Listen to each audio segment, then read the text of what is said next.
This organization here in the Metro wants to help you better understand how votes in Washington, D.C. may have an impact on your life. Tonight, our Marlo Lundak learned more about the group at their kickoff event. We will be a program that really focuses on federal policy and on economic policy that really affects working class and middle income Nebraskans. Nebraska for Us.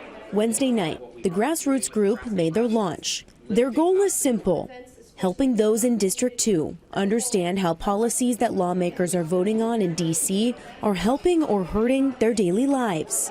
And we're hoping to fill a void that might currently be within Nebraska when it comes to federal policy. And hopefully we can be that resource for Nebraskans to come to us so we can break it down in a way that is digestible. The group's formation comes during a time when many are struggling with cost of living.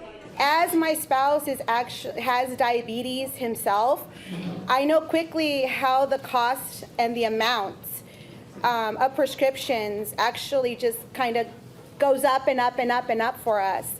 And while Congress considers bills that could have impacts on Medicaid and retirement benefits. Now that we're both in our retiree years, we want to join millions of others in counting on these benefits after putting in our decades of work. We want to count on these benefits to help us into our retirement to enjoy the rest of our life. Nebraska for Us says they want to ensure representatives are focusing on making life more affordable.